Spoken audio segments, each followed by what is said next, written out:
Rahmatullahi wa barakatuh.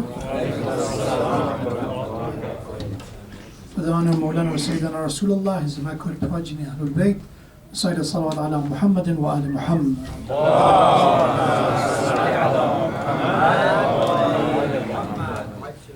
For the honor of Imam of our time, Imam Sahib al-Asr al-Zaman, hastening in his return, Sayyidina salawat ala Muhammadin wa ali Muhammad.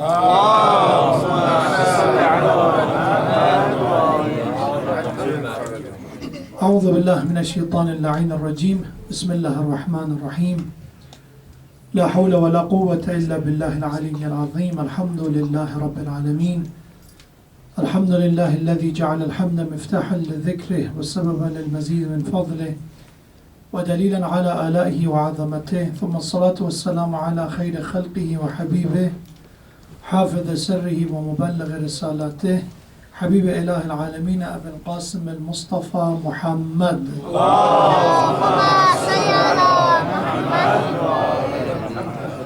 وعلى أهل بيته الطيبين الطاهرين المعصومين المكرمين سيما بقية الله في السماوات والأراضين روحي وأرواحنا وأرواح العالمين له الفداء. قال الله تبارك وتعالى في القرآن الكريم وقوله الحق وهو أصدق الصادقين ومن آياته أن خلق لكم من أنفسكم أزواجا لتسكنوا إليها وجعل بينكم مودة ورحمة إن في ذلك لآيات لقوم يتفكرون صدق الله العلي العظيم. May Allah subhanahu wa ta'ala enlighten our hearts and minds by the light of guidance of the Quran and the message of the Prophet and his family. Sayyid salawat ala Muhammad wa ali Muhammad.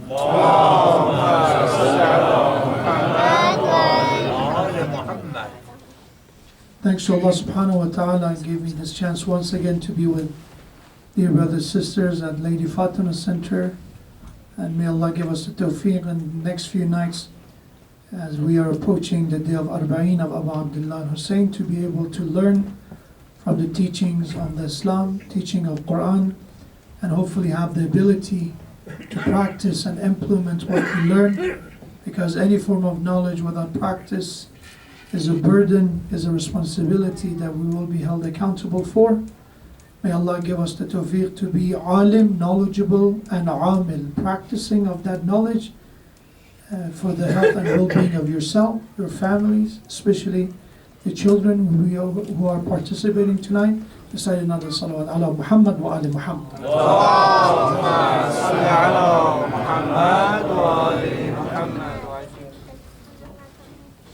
The subject for the few nights that we will have inshallah this majlis and this member is about a topic which I think is relevant to everyone, those who are single or those who are married, for those who have children or don't. Regardless, it could be a very practical, very pragmatic topic to discuss, and that is the subject of the Islamic lifestyle. And what we mean by that is that what is the way of life, or specifically when it comes to family, that has the stamp of approval from Allah subhanahu wa ta'ala. Because people, especially in the time and society that we live in, everybody believes that they know how to live properly. They claim they know the best of methods to deal with their problems, how to raise children, how to deal with their difficult challenges in life. And they have their own reasoning, they have their own justification for what they do and for the way they live. But one thing is that we, as a society and as a community, that unfortunately we are a minority in this society. The percentage of Muslim in America is around 2%, if we are generous. And as a follower of School Ahlul Bayt, we even have a very smaller, much smaller number. So it means that we are dealing with a majority who are usually have a lot of values, which is in contradiction with our values.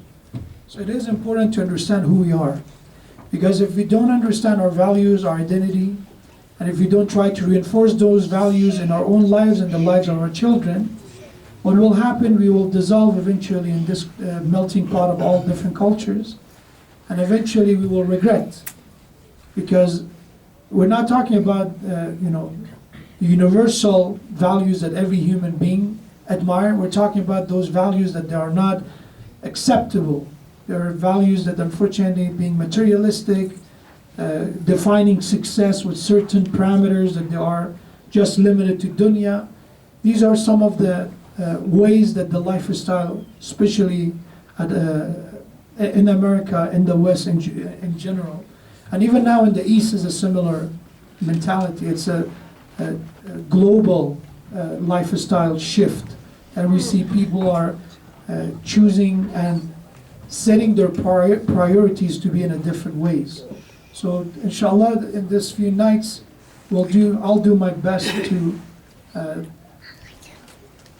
shed some light on this understanding of what is the meaning of Islamic lifestyle, how to raise a Muslim family, how to, before thinking about children, how to have a healthy relationship with our spouse.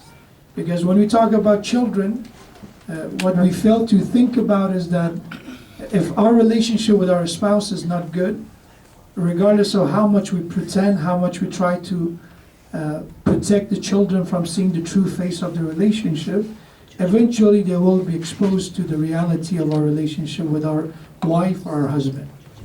So it is important to transform our relationship if it's in the wrong course, in the wrong direction.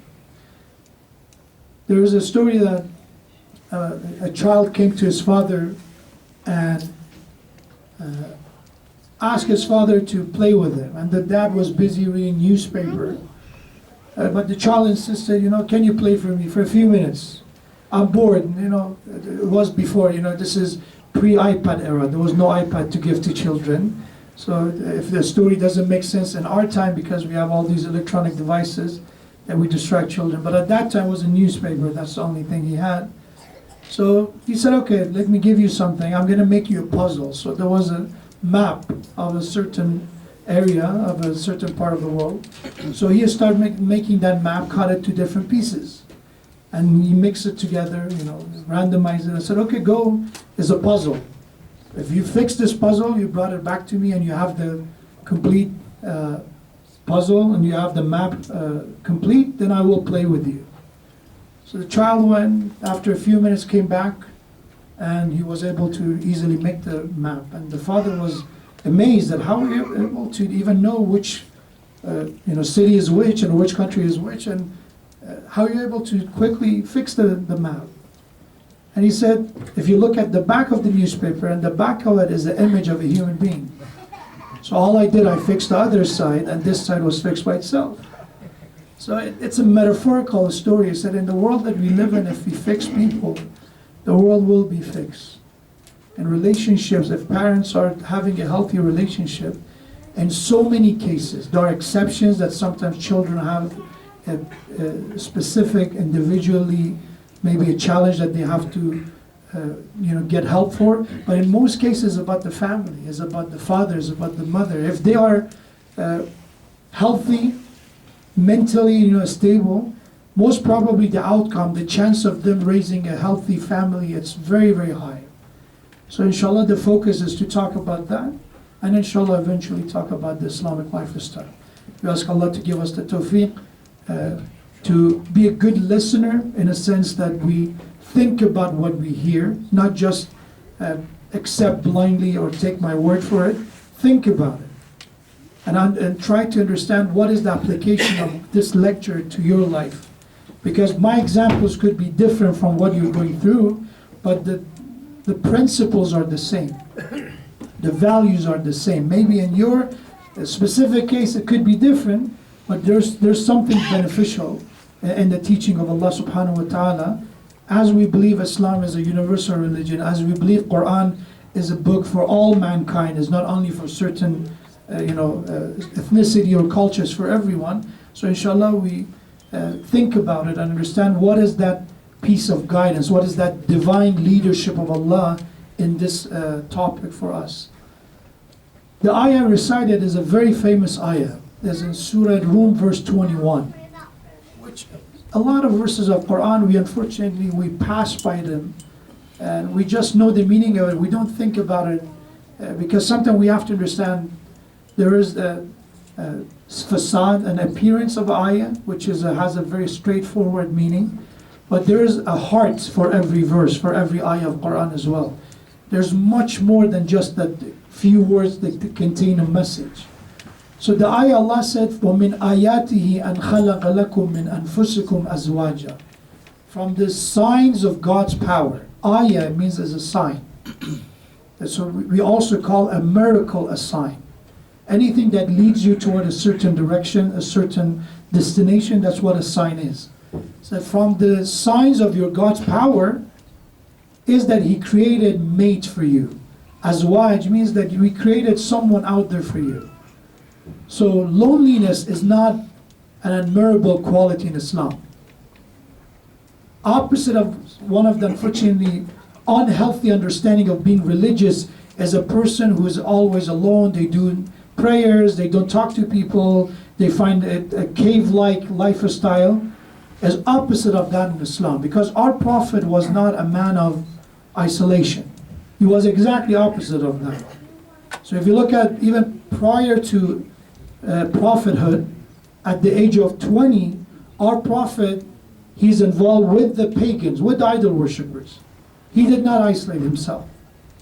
We have that there was this pact among the youth of Quraysh. What happened was one day a traveler came to Mecca, and some people conned him, they stole something from him, they cheated him. So he started crying for help. He said, is there any true man in this city to help me? That they found me to be a stranger, they found me somebody that I have no one, no supporter, no backup. That's the reason they oppressed me. Is there anyone to help me? So we have these young people came together and said, from this day on, we will be like the night watch. We will be the city watch. Any stranger, any traveler who goes through Mecca, if they are being oppressed, if they're being treated unfair, we will go and take care of their right, and we make sure they will be treated fairly and with justice. Rasulullah agreed to be part of that pact with the group of mushrikeen. They were not Muslims, they were not God, believing in God, but because the value that they had was admirable and was a noble cause, Rasulullah joined them for that. And this is the message. The message is that Allah subhanahu wa ta'ala wants us to understand a religion of Islam is about ummah, is about community, is about society, is not about you only alone. You have to work on self-building, self-transformation, but it's not going to be finished then. Your mission is started then. Once you're built, once you're ready, then your job is to help other people. First, I should not be a burden on people's shoulder. Now I have to take care of myself and even go further than that to be able to help other people. So, لِتَسْكُنُوا إِلَيْهَا is come later on, is that this concept of being paired, mates, is a sign of Allah's power. That somebody get married, somebody finds someone as a spouse, in order to create that partnership. And Allah subhanahu wa ta'ala said, that's my miracle. That's one of my signs of power. In Islam, by the way, is makruh to do a lot of things by yourself. Some of the makruhat. Makruh means not recommended. It's not a good idea. It's disliked by Allah. It's not going to be considered a sin, but it's disliked. For example, eating alone is makruh. So it's always recommended to find someone to eat with them. So Islamically, it's better to eat with others. It's makruh to stay at home alone. Home alone is makruh. The lifestyle we live in, how it is, we do a lot of these makruhat, because it's not haram, but it's makruh. If there is a community, if there's a jama'ah prayer, and you don't go participate, it's makruh. The list goes on. There's a lot of things that when you want to do it by yourself, is not recommended. Why? Because this mentality, this habit of getting used to doing things by yourself. I was reading this article about somebody, a traveler, recommending that is the best kind of travel is to travel alone. It's best, because when you're traveling with someone, you have to ask them where they like to go, and when you're by yourself, you eat what you like, you go where you want, your schedule. It's literally promoting this self and being self-obsessed. It's always about self, and Islam is not about that. So if you're promoting this kind of lifestyle of being alone, it's not an Islamic lifestyle. وَمِنْ آيَاتِهِ أَنْ خَلَقَ لَكُم مِّنْ أَنفُسِكُمْ أَزْوَاجًا. Number one, you need a mate. You need a partner. You need a spouse. لِتَسْكُنُوا إِلَيْهَا. That you may find harmony and peace with them, comfort with them. So it's not just find somebody to not be alone, find somebody that you can experience sukun with them. Taskunu, the root of the word, the etymology of the word is sukun, sukna, which means when you're stable, when you're not moving around, right? So it's another word, when you are at peace, when you're comfortable, when you're not escaping the situation, that's what the sukun is. And Allah said that partnership, that mateship was created in order that you find peace. Maybe you were single, you were not, you were anxious before you get married, maybe you were stressed, maybe you were, a lot of things that you feel not happy about. After marriage, the purpose of marriage is to create that sukoon. It must provide comfort. So if it's a relationship, if it's a marriage that does not provide that, it's not Islamic recommended approach toward marriage. It's one of the, again, there's a lot of humor when it comes to marriage. Alhamdulillah, I've seen a lot of married people sitting here. And I know a lot of people, inshallah, those who are single, one day in their future prospect will be to get married. You will hear that it's a very interesting subject, because those who are not married, they said they want to get married, and as a joke they said those who are married, they want to somehow somehow escape it and run away from it. Not everyone, in some cases. That's why he said that single people said, "Oh, I want to get married." Sometimes married people advice is, what is the married people advice? It's too soon for you. It's too soon for you. It's too early. You have to be ready. Which in some cases is true. You have to be ready.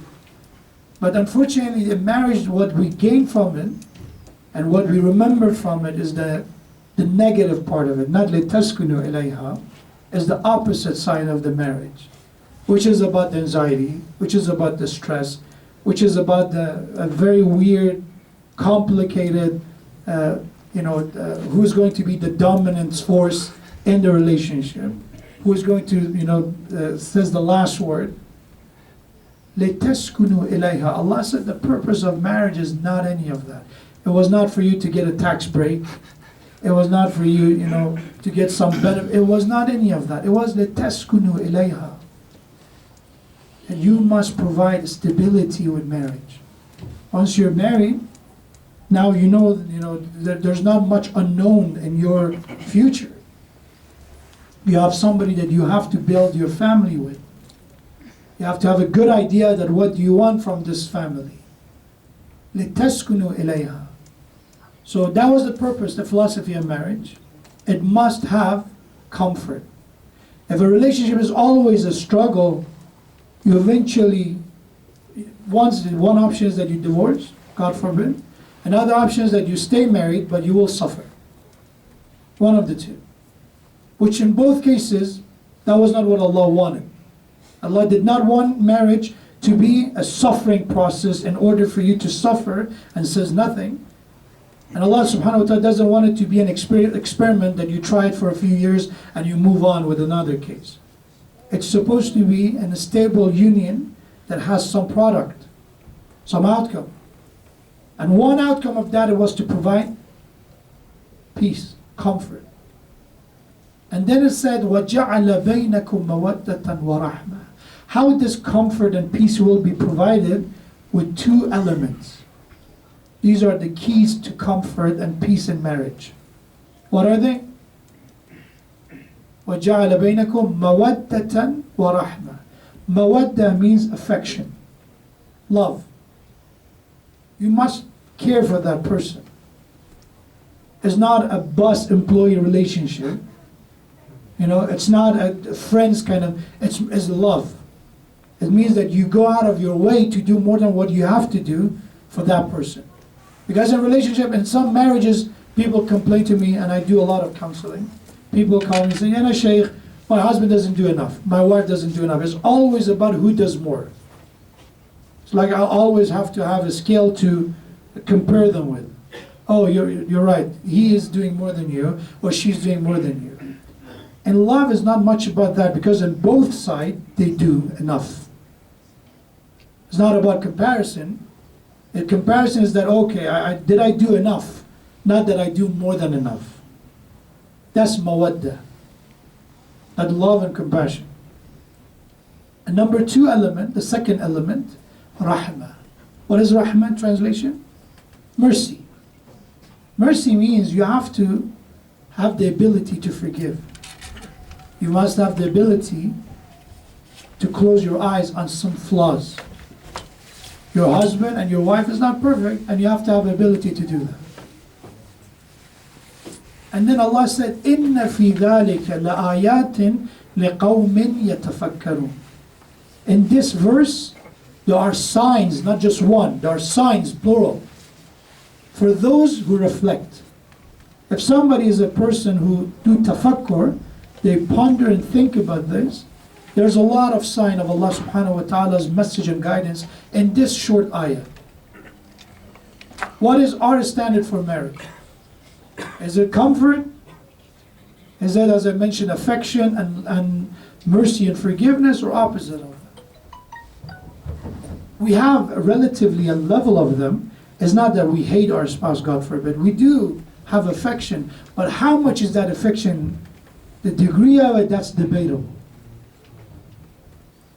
I know in some cases that spouse sacrificed that wife or husband because of their family, because of their parents, because of their siblings. How many times you heard about this, that people, they get into fights because of their in-laws? You tell me, how many times you heard? Why is it that always in-laws are, considered to be a foe, an enemy? Why? Because the main issue is always about affection. Who do you care more about? You care about me, or you care about them? You have to choose between me or them. And this always creates bitter moments in our lives. When people consider it to be the secondary most important thing in life of someone, we want to be primary. We want to be the number one. And sometimes the problem comes from the parents. Fortunately, some parents, they don't understand that they have to let go of children after they get married.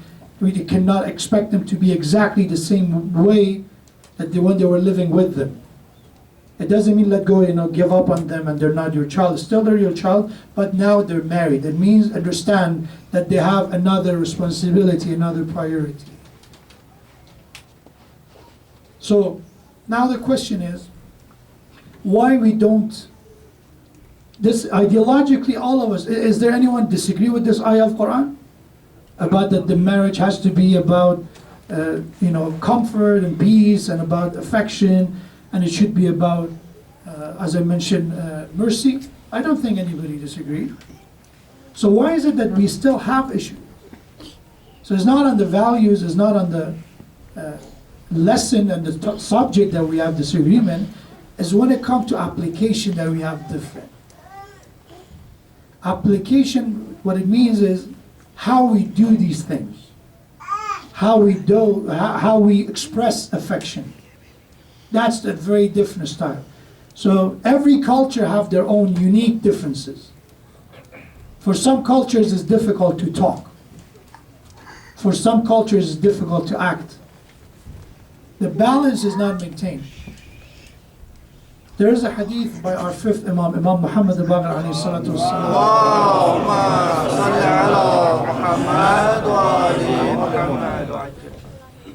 Imam said, Alamatul mu'min thalathun. For a mu'min, there are three signs. So if you want to recognize a mu'min, these are the three manifestation of their iman in their action.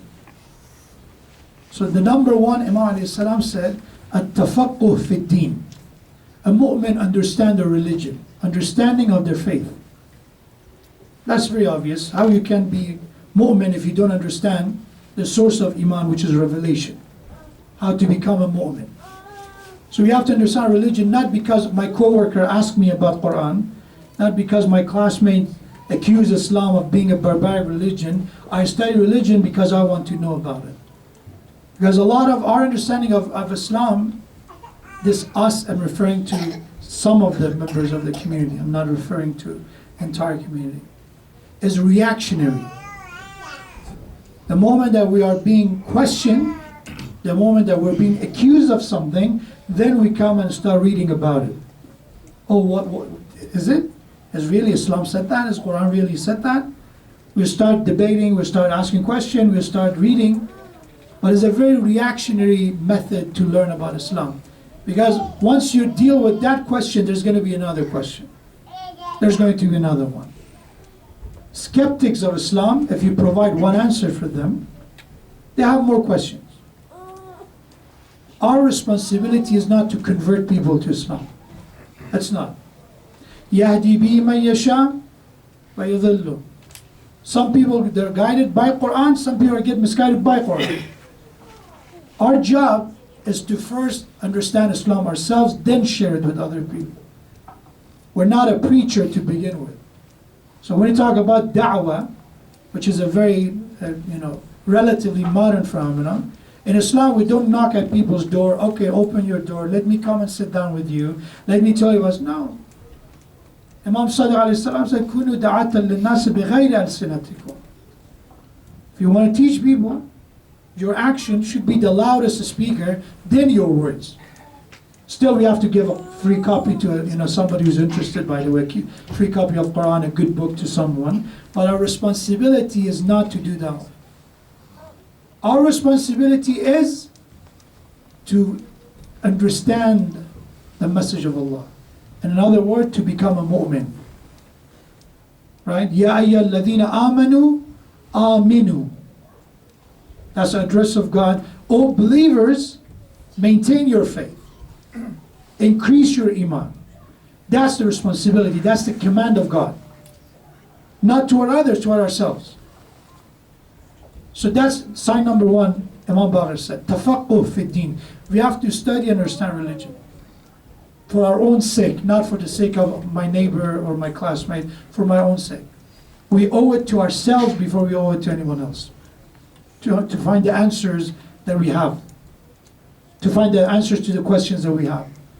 The second one, Imam alayhi salam said, which is related to our subject, so what taqdeer fil ma'isha.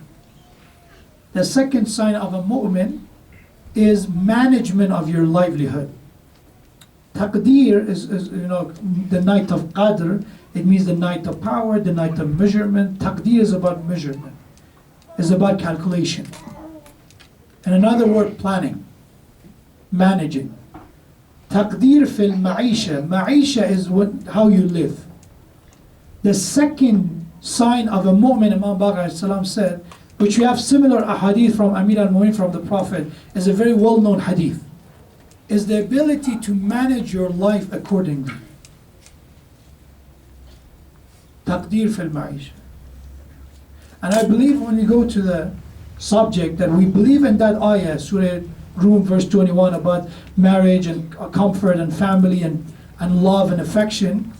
I think the reason we fail to actually follow it, it goes to our management of life. We do bad management. And I come to that inshallah in detail. Taqdeer fil ma'isha, if it's good, we will not have as many challenges that I feel in so many cases when I talk to couples who have problems, that they need a counseling session. is because they don't know how to manage. Some cases they have totally different set of values that's very difficult, almost impossible to reconcile or try to bring them together. That person wants to go this direction, the other wants, how you can bring them together is very difficult. But in some cases there's a lot of in common, people have so much in common, but it's still, there's resistance, there is this struggle in marriage, in family. It goes back to lack of management. Taqdeer fil ma'isha. And the third one, let me finish that hadith. Imam alayhi salam said, وَالصَّبْرُ عَلَى النَّائِبَةِ. The third sign of a mu'min is have the ability to be patient at the face of calamities. How you can talk about iman without understanding that hardship is part of life.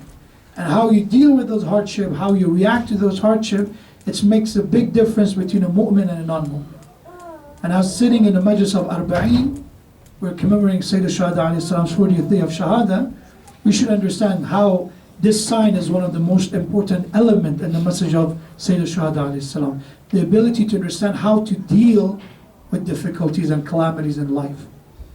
We have a perfect example, such as Sayyid Shuhada, such as Zainab Salamullah alayha, to look up to how to live, how to deal with calamities, with difficulties, how to be resilient in those moments. That's a lesson we can learn. But about management, what I mean by management, bad management in life. There are cases that I've seen marriage problem come from financial issues. That's number one. So let's talk about some of these problems. I will keep this topic, inshallah, for tomorrow night to elaborate more on that, because tomorrow is a working day, and inshallah maybe we have more time on weekends to discuss this topic. But to start, the headline is that one of the issues in marriage is lack of management to our financial responsibility. In some families, especially when somebody financially is doing well, and suddenly something happens. Means from the state of being ghani, resourceful, you become faqir. You become somebody who is now dependent on other people. It's very difficult for the family. It adds a very, very severe restraint on family. And we have hadith about to be sensitive about people who are ghani and they become faqir. To be more sensitive around them. It's now recommended to talk about health in front of people who are ill. It's not good to talk about your luxury lifestyle and trips and travel in front of somebody who's financially, challenged. These are basics in our tradition, in our teaching.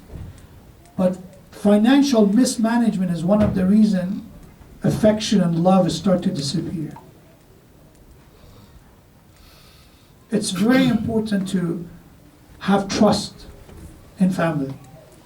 So in Islam it's forbidden for the wife to give charity from the wealth that is communal, not her own money.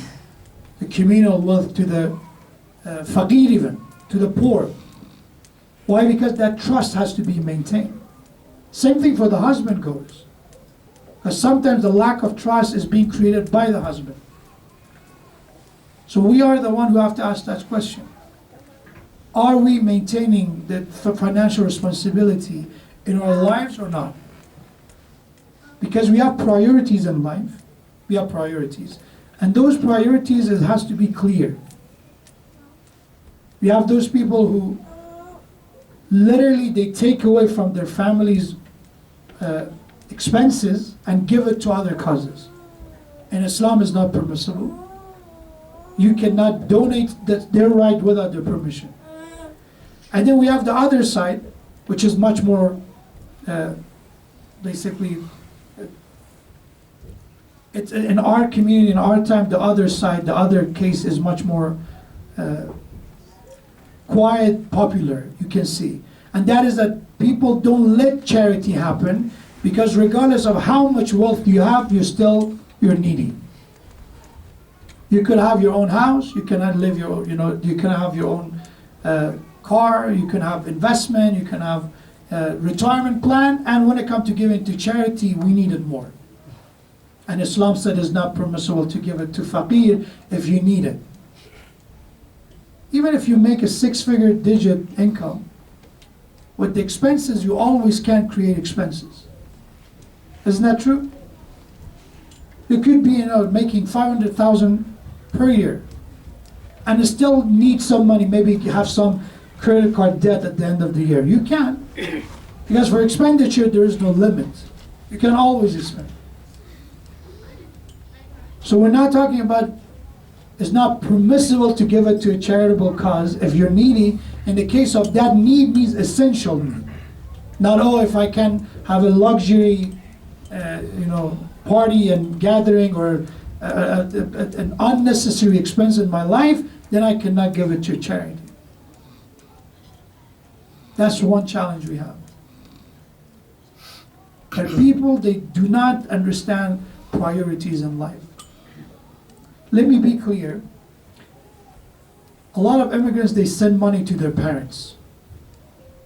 And I've noticed in some cases, it was not obvious to me, as recently I started taking notes, and a lot of these counseling I used to take. So recently I looked at all these notes and tried to sign a kind of, from all these data collected, try to understand some common problem. And in the last 8 years, one of the common problems is that the issue of one of the spouses with helping the family or the in-laws. So the complaint is that why the money that my husband or my wife work, why they're giving the money to their parents. We need it ourselves. And in some cases, they're vocal about it. Especially when children, they are teenagers, they start expressing that complaint in front of children. So they undermine the father and the mother's role in the family. Islamically, especially for the husband, let me be clear. Parents have a wajib nafaqa on the son. Parents, especially in cases that they cannot financially take care of themselves, it's an obligation on the son to take care of them financially. Not to give them leftovers, not to give them charity and sadaqah, give them nafaqa. Nafaqa means expense, what they need to live. It's an obligation, it's a wajib on them. So if somebody do their wajib, we cannot complain about that. But if God forbid somebody take the money and spend it for their selfish cause and reason, then there is a reason to complain about. I said about that because I've seen a lot of people don't understand that. Same thing when it comes to your wife. And they want to financially help, let's say they don't have any brother. Or maybe they do not have a resourceful or financially independent brother to help their family. It's a responsibility if they can to help their parents. Yes, it is. Maybe it's not wajib on them, but as a child, it's a responsibility to take care of them. Is it clear? So we cannot have any complaint in that aspect. And we should be even supportive. We should be supportive for that. Because in Islam, when it comes to help, before helping the fuqara of any other country, the priority goes to your family. وَقَضَى رَبُّكَ أَنْ لَا تَعْبُدُوا إِلَّا إِيَّاهُ وَبِالْوَالِدَيْنِ إِحْسَانًا وَلِذِي الْقُرْبَى وَالْيَتَامَى. Yatam are orphans. Masakin are poor and needy. But before them, in order, is number one, honor your parents. وَبِالْوَالِدَيْنِ إِحْسَانًا. And then لِذِي الْقُرْبَى, your close family members. There are priorities. So if you have a faqir in your family, siblings, cousins, second cousins, priority goes to them to be helped than anyone else if they are in need. If they are in need. Why? Because the style of Islam is that let's help locally everyone. Rather than waiting for an external source to come and help, you have to help the people you know. And if you're not helping the people you know, how a stranger is going to help them? You know, if it's your cousin, if it's your uncle, if it's your sibling, you exactly know what they're going through.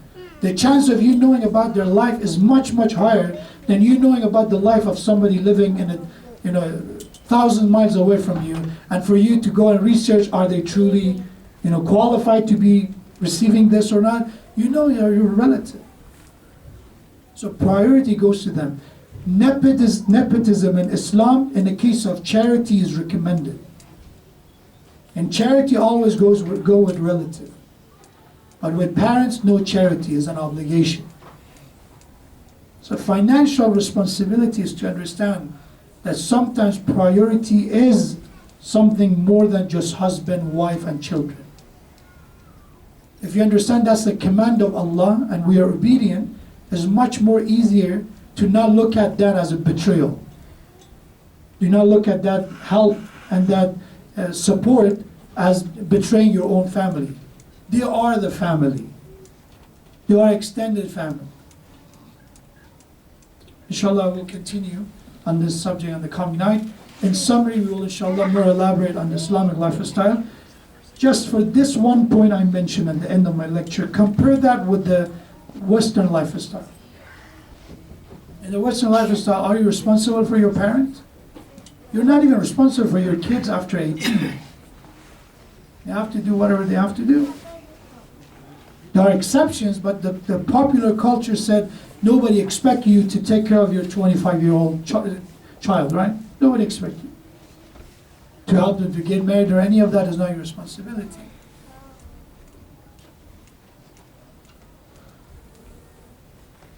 Ayatollah Hassan Zada Amali, I was recently reading about a story. He mentioned that one of his teachers, Agha Sayyid Hassan Ilahi, which is a very well-known scholar. He was the contemporary scholar of the time of Allama Tabatabai, Ayatollah Qazi, all these great names in the history of especially Islamic seminary. So Allama Hassan Zada says that one day when Agha Ilahi was ill, he came to a hospital and I went to visit him. And eventually he went back to Tabriz, which is one of the cities in Iran, and I went back to visit my family. After visiting him in the hospital and he was released from the hospital, I returned home. And after praying and after having lunch, I wanted to rest. And he said, as I was trying to rest, the children started playing, causing disturbance, screaming, doing children stuff. And for a second, I lost my control. I got upset. I went and I said, they have to be quiet.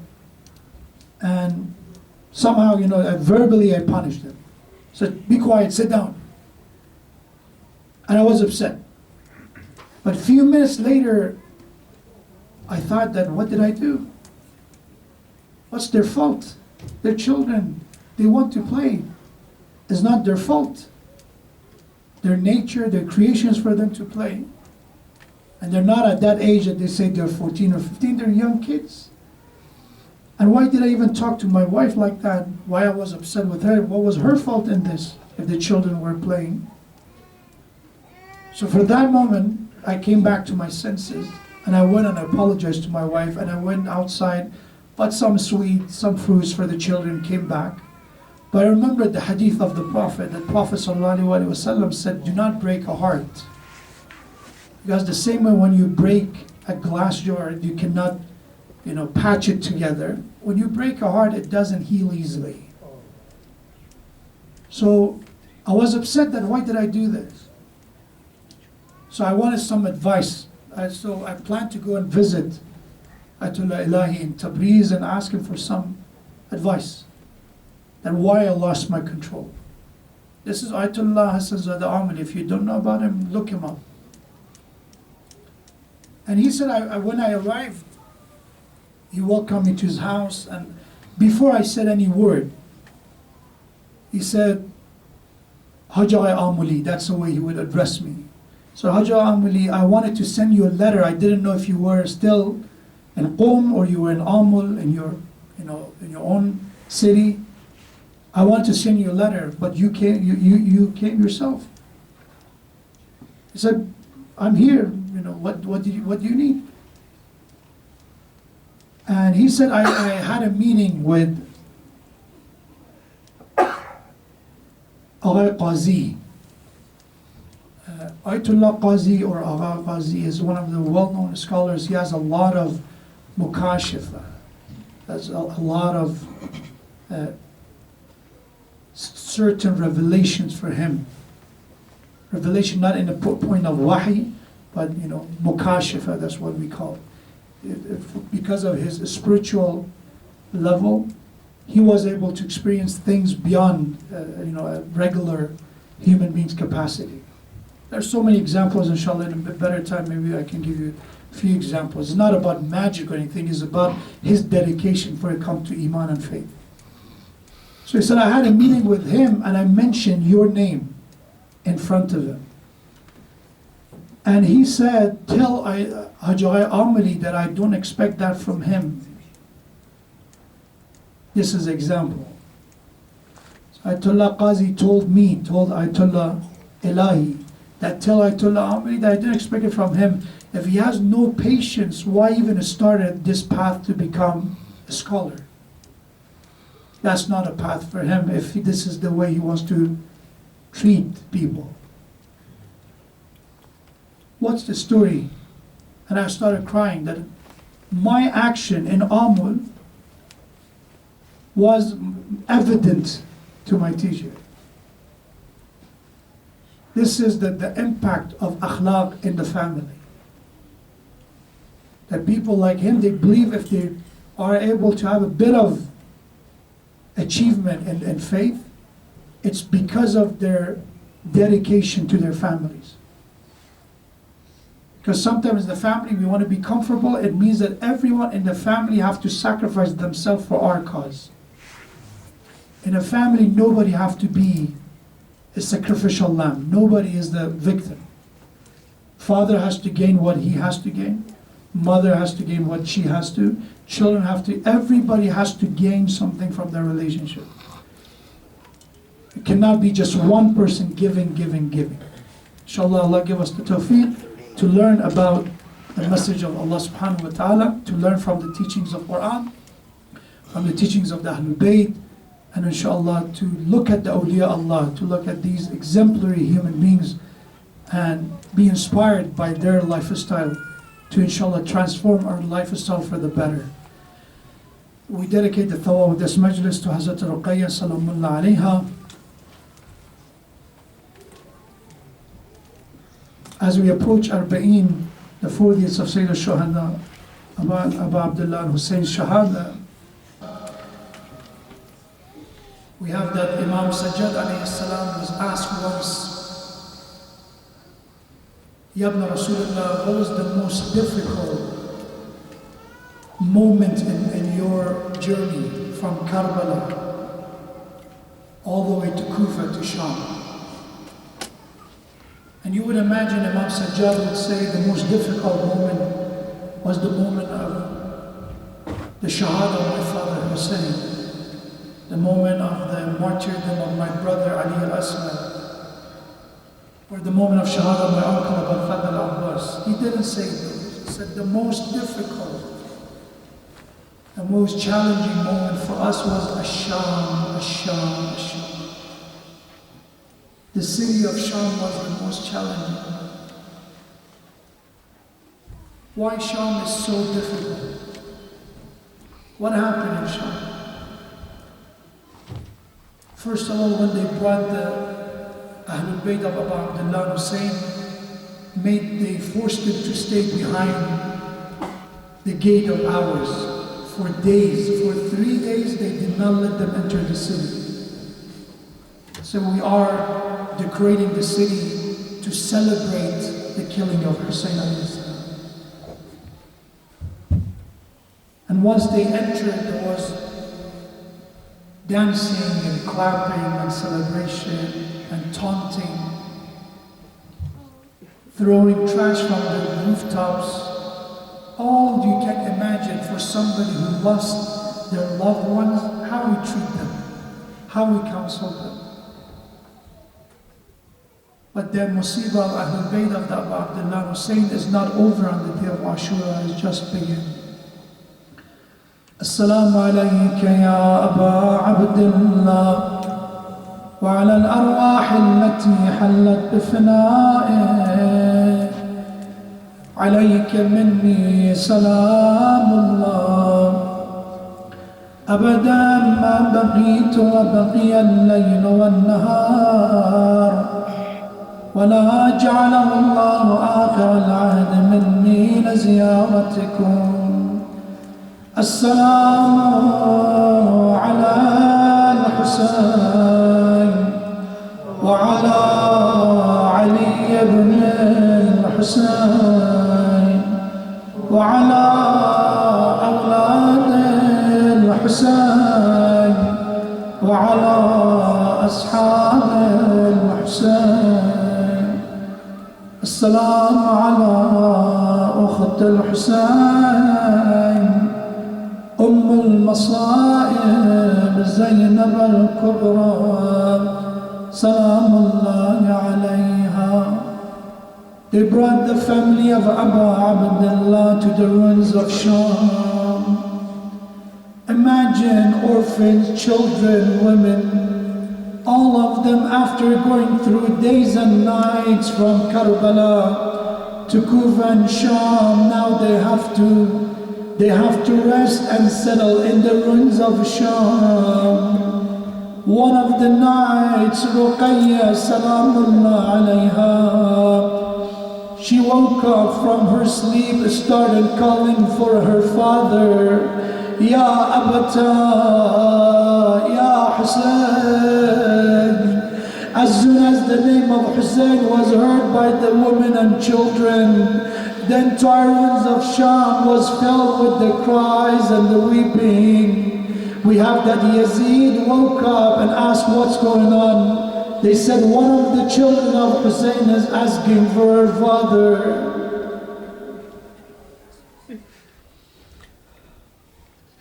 What he said if she's asking for the father, take the head of her father for him. They placed the head of Abu Abdullah in a platter, covered the head and brought it to the ruins of Sham. They brought and placed it in front of Ruqayya. As soon as Ruqayya saw the platter, she looked at Zainab Salamullah alayha. My aunt Zainab, I'm not hungry, I didn't ask for any food. Zainab Salamullah alayha said, my beloved Ruqayya, what you're looking for is inside this platter. Remove the cover. As soon as Ruqayya removed the cover and saw the head of Abu Abdullah, she picked up the head of Hussein alayhi salam, start talking with the head of her father. My father Hussein, where have you been? You told me you will be back quickly. Where have you been when they attacked and burned our camp? Where have you been when they attacked us? Where have you been when they were attacking us and our aunt Zainab was the only one defending? My father Hussein, the children of Kufa and Sham, they were calling me orphan and yatim. I told them I'm not orphan, my father is coming back. My father Hussein, who did this to you? Why your face is covered in blood? Why your head is covered in ashes? The words of Ruqayya reciting the musibah made the rest of the Ahlul Bayt cry with Ruqayya. But Zainab noticed after a while there is no more voice of Ruqayya coming. She went toward Ruqayya. She saw the lifeless body of Ruqayya in one side and the head of Abu Abdullah. They asked for a nurse to come and wash the body of Ruqayya. As this woman started washing and was of the body, she stopped after a while. She asked, who is your leader? Everybody pointed at Zainab. Zainab, Zainab, Zainab. She came to Zainab and said, my lady, until you don't tell me what was the illness of this child, I will not wash this body. Zainab said, what do you mean? This child was not sick. Said, how is that possible? I tried to wash every part of this body. It's covered with blue spots. It's covered with bruises. How is that possible for a child to go through this much difficulty?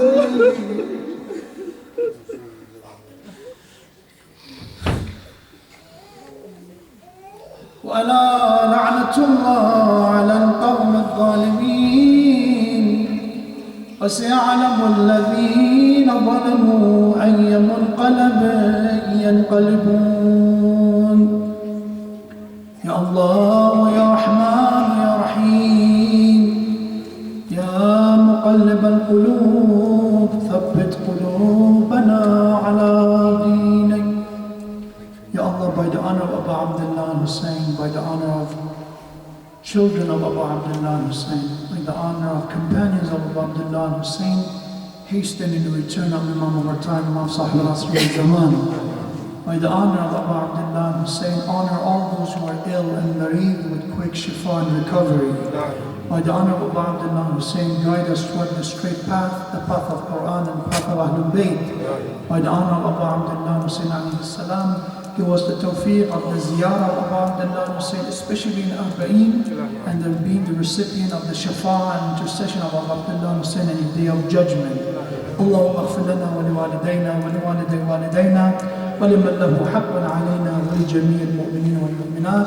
For the soul of all marhumin, for the soul of the sponsors of this majlis and volunteers, family and their deceased, please recite Surah Fatiha with the salawat ala Muhammadin wa ali Muhammad.